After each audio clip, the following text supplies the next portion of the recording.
Well, our names are Abraham and Uddin, and we're actually from Fergus, Ontario. It's just about an hour and a bit north of here. And our story started off in 2007. Is that correct? Yes, I'm really bad with years. Anyway, my wife went for a regular ultrasound follow-up because she felt that she was a little bit smaller than she was with our first child. And they rushed her to McMaster. They found out that she had what's called the legiohydromius, which is absolutely no amniotic fluid left. And everybody had pretty much said the odds of my son surviving were almost zero.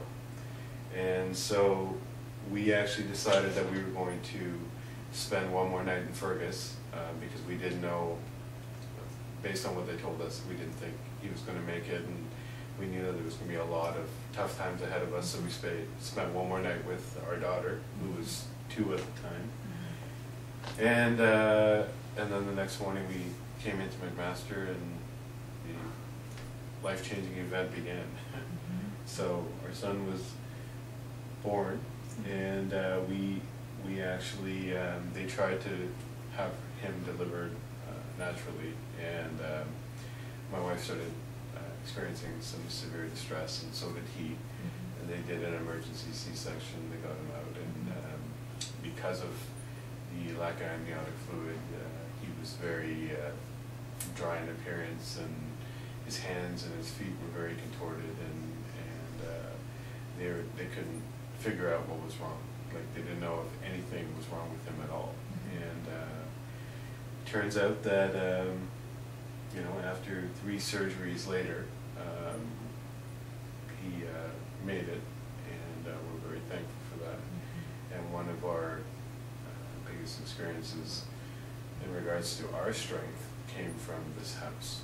A social worker came up to us and said, there's a place that you can stay called the Ronald McDonald House. And we had heard of it before, but never knew what it was about. So I was still in the hospital when he came here for the first night. We got a good night's sleep. But I remember walking in, and there was a family that was sitting at the kitchen there, and they were just eating, and they were talking, and they kind of looked at me, and I was just kind of taken aback by the whole thing, and then I think it was Elise that ended up taking me for a little bit of a quick tour, and all I cared about was just putting my head in a pillow, and I literally fell asleep that night. So it wasn't until the days progressed that I really realized the impact of what this house was having on me, because I was able to fight for my son. It gave me strength. I knew I had a place that I can actually go to and not have to worry about, you know, dying of carbon monoxide poisoning because I was sleeping in the parking lot. There was lots of times I remember just putting away dishes and someone just coming up to you and talking to you about their story, and then you tell your story, and then you just, you know, you become friends. Actually, there's still one lady that we talk to, and there's people that we still kind of keep in contact from here. So, but it was nice to have someone else going through something similar, right? You didn't feel as alone, because at first we thought we were the only ones that were going through something so serious. And it wasn't even the time that we were in the house that gave us the moment. It was the times that we were standing outside, and you would have another family standing outside, and you know, be it whatever everybody was doing, they just still had a moment to just open up, and it didn't matter who you were, where you were from, what you were going through.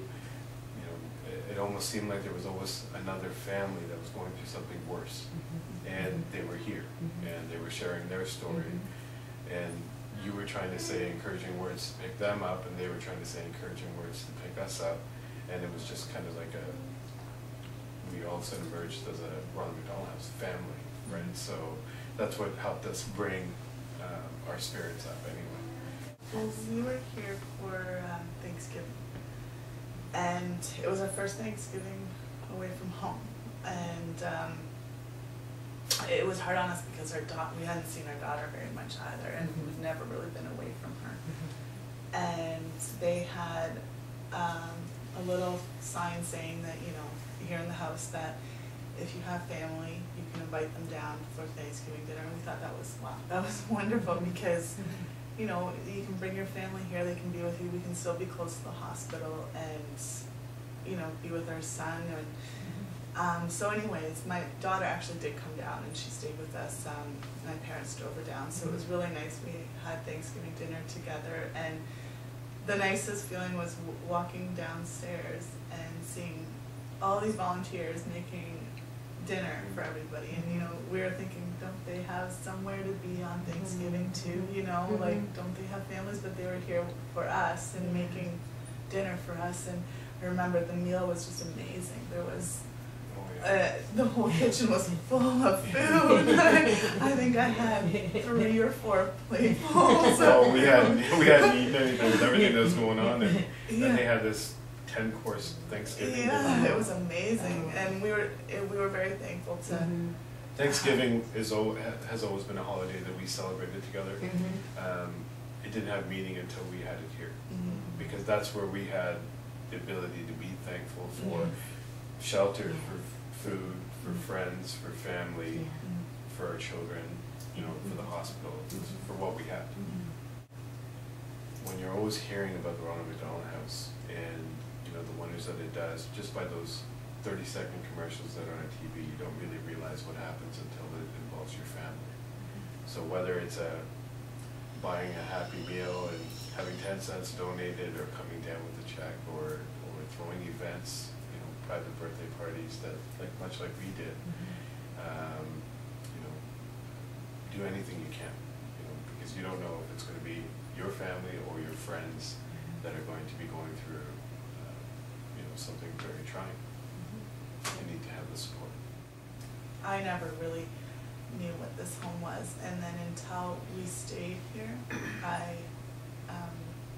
I'm definitely thankful that it was here, because I don't know what I would have done commuting back and forth, having a child, another child with me, and anything to keep this house going and giving more people, you know, a bed to sleep in, not in a parking lot, or, you know, or wherever, like traveling back and forth.